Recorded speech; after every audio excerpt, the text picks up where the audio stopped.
What we have with us, this is Smart News Liberia, and we have with us Anthony Teklo Maxwell Grigsby. He is the chairman for Smart Arm Commission.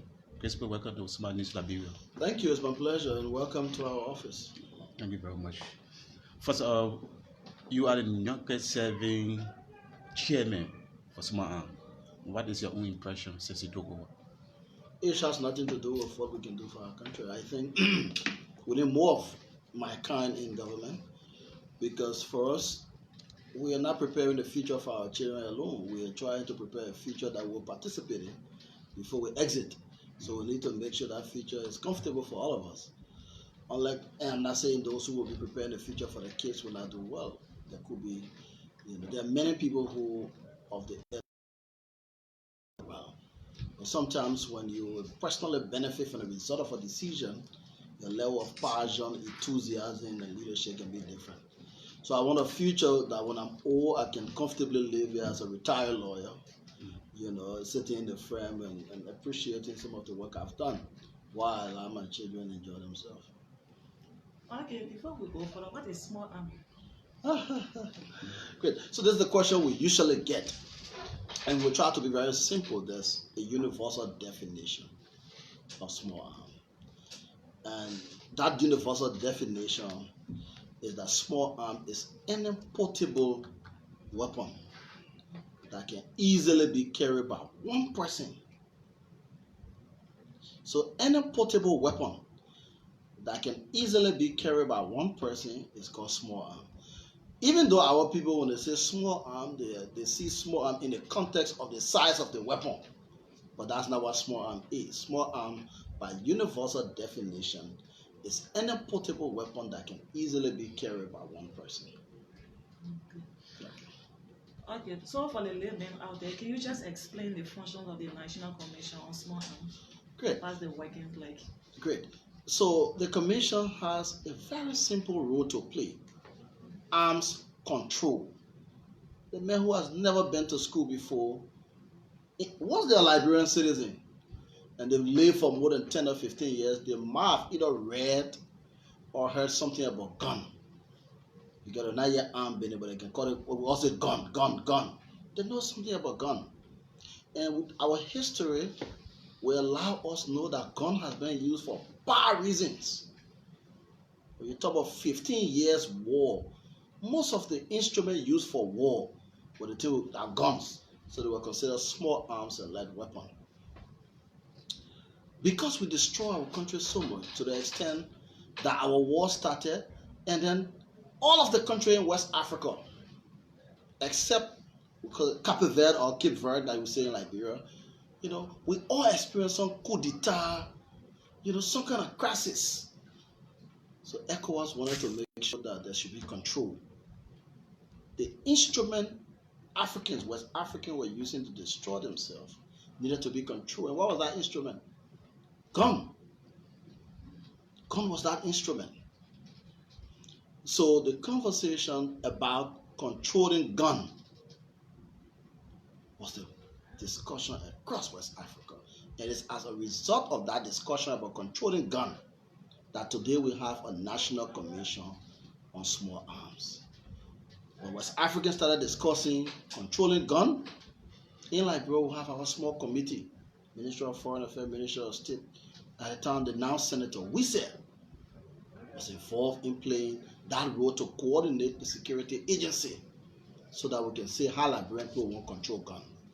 But ECOWAS, because ECOWAS spent so much money about gun control in West Africa, ECOWAS were able to introduce a convention. Because if you put in a document together that different countries will have to sign, we say member state, it must meet their agreement. So because they wanted for the leaders in member state to agree, they couldn't say they'll do one law that the legislature will get passed. So they had to do a convention. That convention is called the ECOWAS Convention on Small Arms and Light Weapons. So when they did that, the first instrument, Liberia was part of the drafting. All of West Africa participated. In Liberia, we say that convention, because of the crisis we had, was a coup convention. So we signed the convention. Madam Salif signed that convention. But when you sign a convention, it does not mean the convention can be enforced in your country. You must be able to do something called ratification. You must ratify the convention. And to ratify a convention means to give all the people consent for that convention. So Liberia did that. And how do you give all the people consent? You can't take the convention carrying from one country to another. So we have a representative democracy. Because of that, the people in the district elected representative. The people in the county elected senators.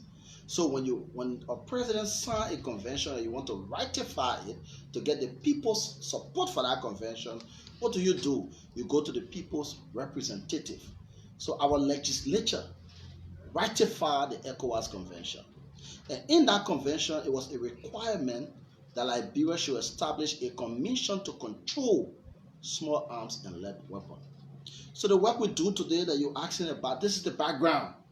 But this is a job that was done by defense, the police, Ministry of Justice, but they wanted a specialized commission to regulate arms control, gun control. How do we do it? Why do we have the gun in the first place? When you talk about gun bearing in the community, the first group of people that can come to our people mind are the army. So you say gun, they say the army. So if the commission must control gun, then it means the commission got to work with the army. Because the army people get gun, and the army people can keep the gun somewhere. So the whole management of their weapon, how the weapon is assigned, the condition of the weapon, the facility the weapon is managed in, the commission has to be able to regulate that. Another people that get gun are police. The commission must be able to, work with the police to know what police keeping the gun, who the gun is assigned to. So our role is to make sure we do the regulation of state-owned weapons. So any security agency that get weapons in the country, we have to be able to regulate that. And the ECOWAS Convention gives us a requirement that we must have a registry of all the state weapons. You know why they said that? Because the time was 14 years. Somebody would just kind of say the general 2 men standing, they call a friend Guinea, because the friend with the Guinean hair, or the friend with the hair in Freetown, the Freetown people would take all the state gun, send it to that general 2 men, the cause problem in our country. So ECOWAS and Liberia, we've learned our lesson from that. Moving forward, this commission must be able to register and mark all the state weapons. So God forbid, if somebody say, "Look, get friend in Liberia," and they say they want weapon, we can't say our state weapon. So how to refer to that state weapon? So the state weapon is the ammunition in the hands of the AFL, the security, that all called state weapon. Because that the government can buy the gun to give it to them to hold it so they can protect the state. So we call it state weapon. All the weapons will get to AFL, the one will get to police, the one will get to immigration. None of immigration can buy it. That the government can buy on behalf of the country. So even though it is assigned to you as immigration officer, but it's not for you. So all that bluffing is not for them. This commission, we got to mark that weapon.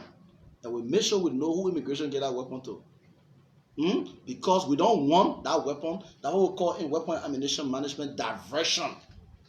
We don't want Mr. 2 men from immigration or Mr. 3 men from the other force to take that weapon and send it to the friends and say, "We're going to go cause problem." So ECOWAS not want that one. So we want to stop diversion. So regulate state weapon. The second thing is, in the past when the weapon were not marked, sometimes in every force, you have good people and bad people. There was some bad apple. In the country, we have cases where police people were accused of robbery. Isn't that true? Don't we get cases? Yeah. You think when the accused policeman was doing robbery, what the policeman will use? And they're going to send to him. So these are some of the bad things we had in the past. We don't want it to happen anymore. So we're working with the police, we're working with other agencies. Sometimes you hear a phone, army person, the other person. We used to hear the bad thing before. Because we did not regulate the weapon. The weapon were not marked. We did not have a tracing system. But now we have done all of that. So it has made it difficult for a person in the state security to go use their weapon to do bad thing, or to even give their weapon to criminal to do bad thing. Because when we catch the weapon, we can trace it to the person it was assigned to. So that's the commission where we do regular inspection with state weapon, and we make sure our registry is intact, and we can make sure people account for state weapon. So we're good. Another thing we have to make sure quickly before I get a civilian quick. So you see, it's a complex job. It's a complex job. Another thing we have to make sure happen. Liberia, we are a blessed country. The places we keep our weapon, they may not be very sophisticated, they may not be up to international standard, but we have never had what we call unintended explosion. When you're missing the weapon and the ammunition, the shot, you get the ammunition, you get the weapon, you're missing them, you're not storing it the way you should do it, and then the atmosphere in which you keep them. Sometimes you're not keeping it in the kind of atmosphere that conducive. Sometimes there's heat in the wherever you're keeping the. Worst of all, some of the armories in other countries, you have it close to where civilian living, in the proximity of civilian. Other countries have had what we call that unintended explosion, where either somebody coincidentally accessed the facility and threw something in it, or the way we packed, the way we did our stockpile in that correct. Then you see the whole armory, the people keeping a weapon, it just boom. That's a problem. In most of the country who have that kind of unintended explosion, people will lose hundreds of lives. We lost property. We have not had that in Liberia. We even want it yet. So what we do with the state security is to make sure that we check on the way they're keeping the weapons. Whether they are doing it in line with what we call the ITG guidelines. There are international standards we have to follow in the stockpile of weapon and ammunition. So that's another thing we do with state security. But not only state people get weapons. When we go in the interior, we see the papier, they see the hunters. We can see them with long single barrel, that weapon too. That's small arms. We have an obligation to, in the civilian population, anybody who get a weapon, we're supposed to regulate it too. And that's why we just launched this field in the civilian arm registration. The current law says only hunters should carry single barrel gun. But we know there are many people from all of the intelligence we've been receiving who are not hunters, so they even get military style weapon. What do?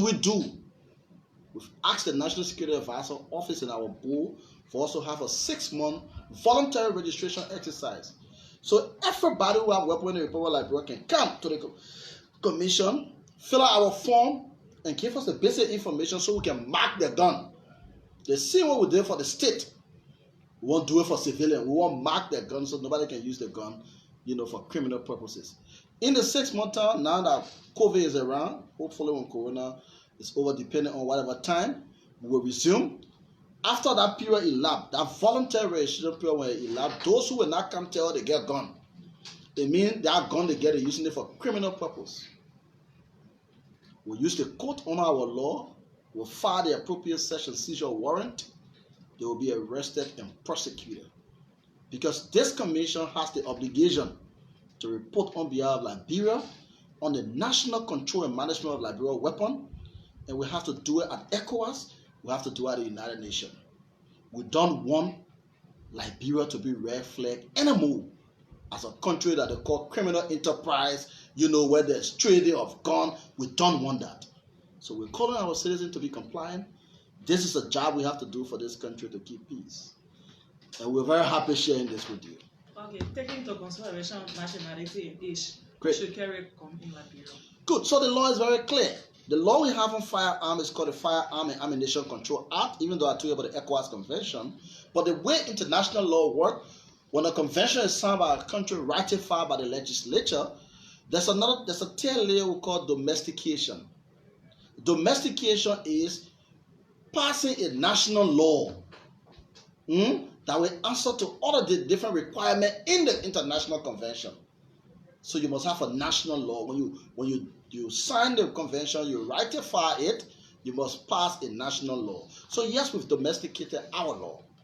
And the Firearms and Ammunition Control Act is the law we have. The law says, if we won't get anybody right to carry a weapon, like our law says, only a hunter. So let's say you're a hunter, you won't carry a weapon. The age requirement is you must be 18 years and above. And the reason is simple. Across the jurisdiction, whether we're talking rape issue, whatever we're talking juvenile related issue, the age of consent is 18, except our domestic relation law and other. There are a few other laws that take the age of maturity at 16. But even voting, you're granted the right to vote in this country as at the current law, because before it used to be at 21 years old, but the current law says 18 years of age. So the arms law is saying, if you want to possess weapon, as a hunter, or if you're in the force, you must be 18 years and above. That's one. Nationality. What do you mean when you say nationality? Is it both Liberians, foreigners, or once you reside in Liberia above 18, you can carry it? Great. So I've clearly said to you, for you to carry a weapon, you must be in the state security. That's the first criteria. So can a foreigner join our state security? It's something we'll have to look at. That's one. For you to carry a weapon, you must be within our state security. The second portion I said to you, for you to carry a weapon, you must be a hunter. Good. So let's say a foreigner is a hunter. A foreigner with me, somebody who came to our country from another country, and maybe they benefited resident or work permit. They're not asking for citizenship and nothing. The Firearm and Ammunition Control Act talks about legal resident. The law, our regulations say legal resident. Now the concentration is on Liberian citizen for hunting. But if you're a legal resident will be beyond just Liberian citizen. What if you're a legal resident, you came here, you got work permit, you got resident permit, and you an international hunter, you want to hunt, we can't deprive you, because we'll be going against what the law says. The only thing, you must meet the requirement, and in that case, your role is different. But unlike hunters, you will barely have foreigners coming in the country to do hunting. So if you're a foreigner, you're doing business and you want a weapon, the law does not allow you to carry a weapon. Except where you have, dispensation, which is very rare, but they will not be allowed to carry a weapon. I was in a conversation with Lewadin's friend 2 weeks ago, and he told me that the security here is just weak. So I protect myself. I have a firearm with me. I don't know whether he was joking, but let's assume that he was actually saying the truth. What happens to him? So that's the reason why we launched this voluntary registration exercise. The voluntary registration exercise is intended to make sure every person who has a weapon within the bailiwick of the Republic should come and take advantage of this registration. If the good friend you're talking about, who is a Lebanese, some of who are very good friends of ours as a country, they keep helping this country, we thank them for the support to the country. If that person wants to continue to possess the weapon, I will encourage that person to take advantage of the voluntary registration exercise, to come and fill the form. They will not receive permit and lesson if it is not for hunting purpose, but they will be provided a form. We'll get their information. We'll have our team to mark the weapon, and that weapon will be in their name in our system, and then we'll forward that information to the Joint Security through the National Security Advisor for action. But if that Lebanese friend or whoever out there listening to me has weapon and don't take advantage of the voluntary registration exercise, when the time elapses and you were privileged to get that information, you let us know. We will request search and seizure warrant of that person's home. When the weapon is found, that person will be prosecuted criminally for illegal possession of a weapon, and that person will be linked to whatever crime, arm-related crime in the community where he or she lives. We don't want to get to that. We intend to be peaceful. We intend to be supportive of this thing. We do not think people should illegally possess weapons in this country. This is a country of law. It is now a lawless and reckless society. I do not agree with the assertion that security is weak. Our country, our security, we're challenged as a country, limited fiscal space. We lack most of the logistics to have our people, locomote from one place to another to be able to provide efficient security. So what we are investing in as a country is what community policing, trying to involve the community more with the safety of the state. It is because of the limited capacity and logistics to be able to adequately, effectively provide security across the country. So those who are, some unscrupulous people who want to take advantage of that limitation, will be sorry for themselves should they not take advantage of the voluntary registration exercise. All right, and I may ask, what is the cordiality between you and the armed forces of Liberia and the Liberia National Police of Immigration? Oh, extremely good. As a matter of fact, I've been here this is my 8th month as chairperson of the commission, but even before I came, the records show a very cordial relation. As a matter of fact, it is based on that trust and the law that govern the commission that we manage the entire armed registry for the country, which is inclusive of all of the data from the police, the army, and other state security institutions. We have explicit trust and confidence from these institutions. We have the technical committee on arms comprising, members of all of these institutions. And as a think tank, what we do is to provide capacity support. In under 8 months, we've been able to send more than 9 of our officers from the armed forces, the police, and other paramilitary, NSA, other paramilitary institutions for foreign training, because we're trying to do a pool of experts for the physical security and stockpile management program.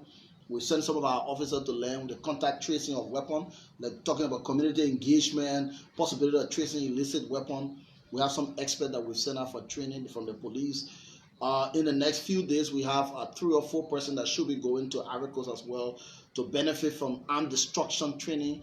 And this is a very unique relationship. I think in December of this year, I was with the representative of defense and foreign affairs, as well as some of my staff at the commission in Ghana looking at armed trade and transfer. So we have a very cordial relationship, and we're very blessed, as a government. Even though we are challenged by many complexities, but we are blessed to have this kind of relationship. My colleague just nominated you as the youngest chairperson of the National Commission on Small Arms. So as a young man, what difference have you brought to the National Commission on Small Arms? I really do not see age. Age is a limitation. As a matter of fact, I don't think being the youngest add any value to me. The requirement to be representative in the Republic of Liberia is 25 years of age to make law, to commit the country to ratification of international treaty, to decide how the country finances should be raised and spent. You just need to be 25 years of age.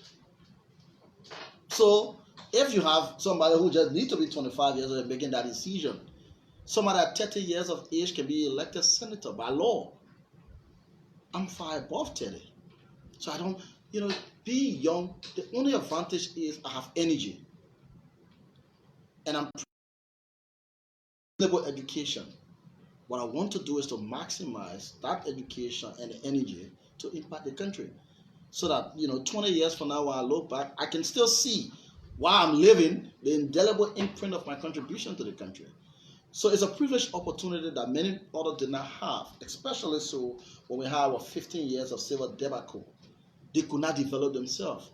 They could not serve these privileged positions. After the war, you went to high school, you see somebody 35 years with necktie.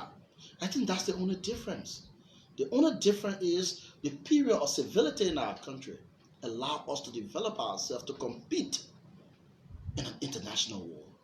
Today, if I leave from here at a youthful age, my CV is competitive for any international job.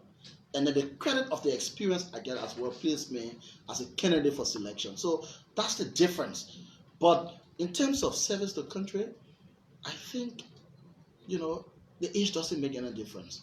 It is the passion, the commitment. There are other young people who have the privilege to be in government. They are worse off than elderly people. Some of them barely sit in office for more than 4 hours a day. It is the discipline. I'm 10 years in this business. At age 25, I was privileged to serve the country as director of small tax at the Ministry of Finance. For me, that was much more challenging. Few years after, I had the privilege to, help serve LRA as the manager for medium and small tax. At small tax, I had a portfolio of 5 million to contribute to the budget. Medium and small tax, I have 53 million to contribute to the budget. I left there, went to the Monrovia City Corporation and provide consultancy with the World Bank. So we have years of professional training. So it is not the youthfulness alone that gave her the advantage. It is the commitment, the dedication to service, desire to leave an indelible imprint on the shores of time. That for me is what matters. It's not the age. You haven't laid out the challenges you face here. Like any government institution, you realize that budgetary issue is a challenge. The facility from which we work, my vision is in the next 2 years, when you come back to this interview with me, we should be sitting in a complex with training facility where young people can practically learn hands-on experience, dismantling weapon, reassembling weapon, in that kind of facility. I'm looking to practical action. Before I came here, it was more of theory. The construction of our laws, the regulations. Now we're into the physical action of registering civilian arms and trying to get people to get lessons to import weapons to reduce smuggling. I'm a practical guy. So budget is a challenge. Capacity issue is still a challenge across the government. We all know that. We're trying to increase the fiscal space so that we provide more opportunity for training for our people. Like many other institutions, logistics too still remain a challenge. We have a desire to decentralize. You cannot run an effective arms control program from the cubicles of the executive mansion. It has to be a decentralized approach that impacts the people. We're not physically structured across the country now, but in terms of deliverable, we are meeting some of the needs, and we're getting a lot of development, which I cannot say to you, but yes, it will benefit the peace and security of the state. Mr. Grigsby, as a young man, many a times we hear in corridor that young people feel proud working. And what is the level of working relationship with your co-workers here? Usually I tell people I work in a very different way. I don't have a very pleasant working relationship for the normal Liberian kind of working relationship. We have a tendency of being lazy, and I do not ascribe to that. So yes, many times if you were to talk to people who work with me, they don't find it very pleasant. But when I'm normal working with them, they see me as one of the best person they ever work with. So I try not to base it myself on what people think. I keep my eyes on the goal. I motivate people who want to work. I insist that they have to build their capacity. I provide support for that capacity building. I motivate people into action, but I do not base it myself with lazy people. We're in COVID era. If I'm sitting here in the office, I should be home. I'm the chairman of the commission. The president will barely come here to check on me. But I'm sitting here because I have a commitment to country. And I do not see that in most of our people who say they want to serve government. A lot of time people think that it's a way of making free money. And I don't support that. What do you intend to see the commission moving in the next 3 years? In 3 years, we'll be a far better commission, a decentralized commission. We will hope, by God's grace, we can be in our own structure, with training facilities where we can practically. We want the issue of arms control to become a topical matter in the country. It is not now, but in 3 years, it is going to be a topical conversation. Most of the countries we go to, people, and it's an intrinsic value we have, but we don't utilize. I went to Nimba. The local authority were telling me, because of the crisis in the country, in buying at age between 10 to 15, is a requirement that you learn how to fire. You learn to use a weapon. So bulk of the day, because of the war history. And if you go to a developed country, it's a basic fundamental issue that people should know. So my dream is in the future, we will get to the stage where once our program becomes so unique, we can easily trace weapons, we can track, the different stuff. We might create a corridor for people who will really need weapons for protection to have the opportunity. We may do that in the future based upon the progress we make, and the trust and confidence we'll have in our system. But even if we don't do that, we need to have a facility where, whether or not I have weapons, maybe I just want to learn, basic techniques about weapon. The commission wants to be able to provide a training facility that you as a person can say, in the future, I want to be able to use weapon. So I'm going to the commission, I want the basic training. You come and pay a small fee. Our experts sitting will come and train you. Because each of us Liberian citizens, as per our law, we have a fiduciary duty to uphold and defend the Constitution and this country. So if this country were at crisis and we needed you to defend the country, you must be able ready to do that.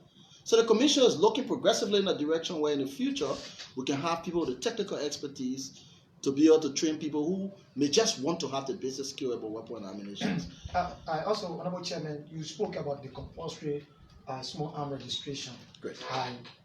What do we say? Because most often people consider Monrovia to be Liberia. We have people who are in Bokongile, the Better Yala, who are using arms. Like you Certainly. said. What are some of the strategies you are using to send a message or message out there in ensuring that those arms get registered? By the way, let me say to you, the civilian arm registration exercise is suspended as of now up to April 30th. It will recommence hopefully in May, if we are privileged by God's divine intervention to have Corona out of the country. If it doesn't, then we'll have to make a decision for extension of the suspension. We launched the civilian arm registration in Grand Cape and County, Rabasport. We've had our county launch in Bapulu. Tomorrow should have been Sanikole. So my team were getting prepared to go to Sanikole. Unfortunately, we just cannot go there now. So we have a decentralized program, and I will say to you, the dividend we are getting from it is just more than the registration. Some of the things that are coming up, they're so good for the country. It's almost as if some of the places were a potential time bomb.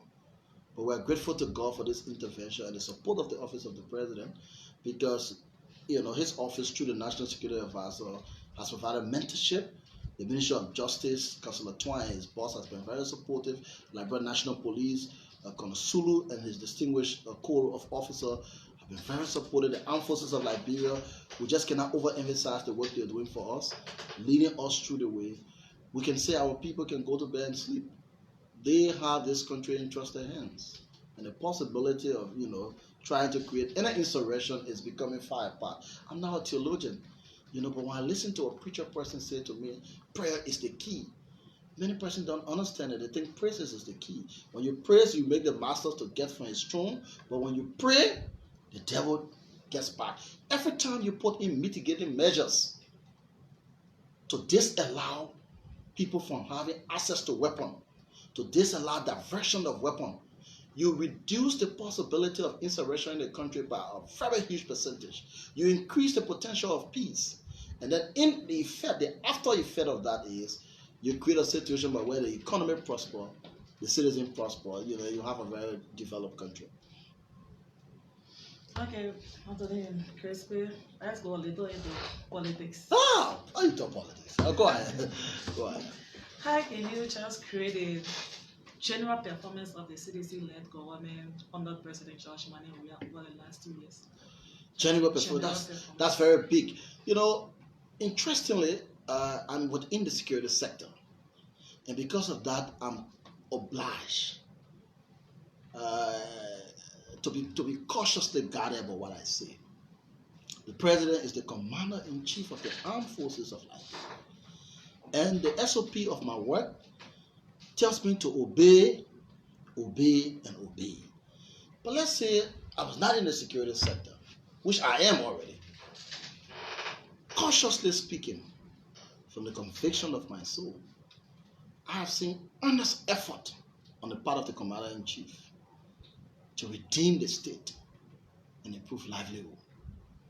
Yesterday was the election, and Liberians who did not support the president were very equivocal that should the president be elected, the assumption was God should not allow the calamity before Liberia, because should the president be elected, the country will return to civil crisis. There's a reason why the president had to call his young lieutenants to come in the security sector and ensure stability. Because when those adversaries stand before you and say your election is going to be a calamity, and it was a sine qua non to bring in crisis in the country, then you must have propelled lieutenants to sit in the security sector to disallow any potential infiltration. So you see why we are sitting here. And the after effect of our work is 2 years going down the line, in the absence of UNMIL, in the absence of international support, we have won the eptomizing admiration of Liberian people. And I don't have to tell you the space is peaceful, because you can see the tangible of what we are talking. So I like to stick in the context of the security sector, and hope you know that I'm a member of this sector. I can't say much. But generally, I think the commitment and passion of the president is endearing. It is going to set us up. Hopefully, should we not be disadvantaged by Corona, it's going to set us up for the kind of country we want moving forward. But you are in the press. I will hope you do more of the critical role. Thank you. Okay. We stay discussing the commission. Mm-hmm. The name Small Arm. Good. In your own mind, do you think the name small arm necessary for a commission instead of armed commission? Great. So thank you. Yes, the name small at the time was very necessary for the commission at the time. So when the Commission Act was passed, the conversation was more about small arm and light weapon. Issue of conventional weapons were the prerogative of the army. More of the army and other state security agency, because it was like the first trial. Weapon and ammunition management. You need to start from somewhere. You can't just take everything about weapon and ammunition and have it placed in the hand of people who may not have the technical expertise or may not have the know-how. You wanted the army is a place, where there were more of that expertise. So I think it was a test case. And that test case succeeded very well. Looking at all of the indication, the assumption was small arm and light weapon were the instruments that were used more to cause destruction. So that was the emphasis and focus. But now you realize that the commission and most of the commissions across West Africa, they've gained relative experience. The conversation I extended to conventional arm. In 2014, when the conversation about the Arms Trade and Transfer Treaty started, they wanted a national point of contact for the implementation of the ATT, and the commission was rightly selected.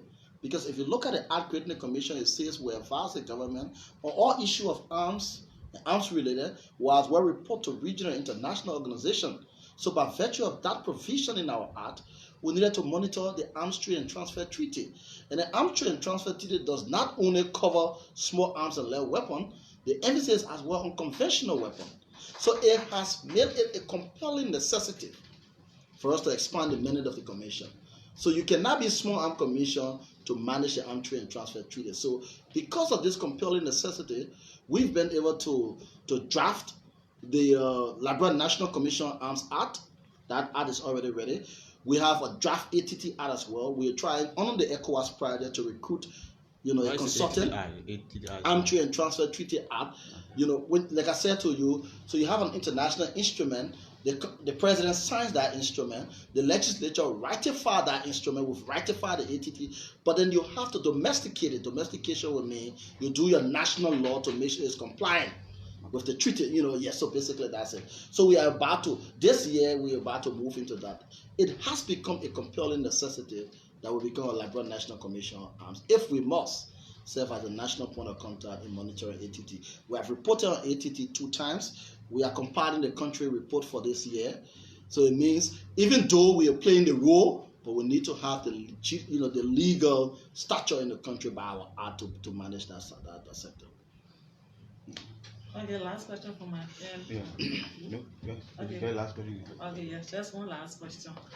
Atty. Grigsby, besides being the chairperson of National Commission on Smart, is there any other way you would like to serve your country in national government?